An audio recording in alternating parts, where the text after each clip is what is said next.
সবাই বসে আছি, এখন রাস লীলা দেখবো। এই যে রাস শুরু হবে এখন। বাজে বাবা, এখন কয়টা বাজে বাবা? এখন বাজে হচ্ছে রাত্রি 3:20। আমরা এখন সবাই মিলে এই যে বসে আছি। আমরা আরেকটু পর ওখানে ওই মন্দিরের ওইখানে যাই বসবো আরেকটু পর। বাবা ওইখানে মাঝে মাঝে হচ্ছে, কখন করে আওয়াজ হচ্ছে। এখানে সব বোনেরা মিলে একটু আড্ডা মারতেছি, চা খাওয়া হলো, তারপরে এই যে পাঁপড় খাওয়া হচ্ছে। এবার আমরা যাব।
তোমার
মালাটা অনেক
রাধাকৃষ্ণের মিলন হলো।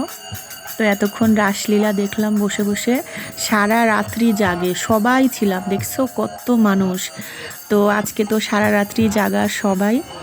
আর ওখান থেকে দেখো একদম আসনের সামনে বসছিলাম, ওখান থেকে উঠে আবার এই কাকিমাদের এখানে আসে বসছি সবাই মিলে। খুব আনন্দ হচ্ছে একসাথে। আর আজকেই হচ্ছে শেষ রাত্রি হরিবাসরের, তারপরে ভোরবেলার কীর্তন দিয়ে শেষ।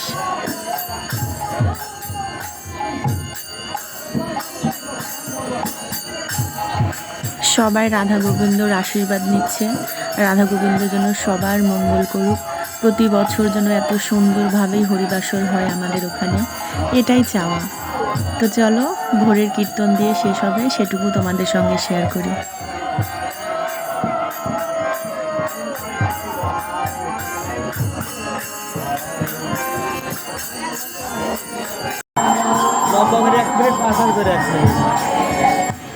এই সময়টা এত কষ্ট হয় কি বলবো, 3 দিনের এই যে সবার একটা বছর অপেক্ষা করা। তো এই যে ভোরের কীর্তন শেষ হয়ে যাচ্ছে, ভোরের কীর্তন শেষ হওয়ার পর দুপুরবেলা তো মহাপ্রভুর ভোগ হবে। তো এই যে সবাই দেখো আসছে, এই সময়টা অনেক খারাপ লাগে, আবার 1 বছরের অপেক্ষা, সবাই আবার আসবো একসাথে। তো এই পর্যন্তই ভোরবেলায় শেষ হলো।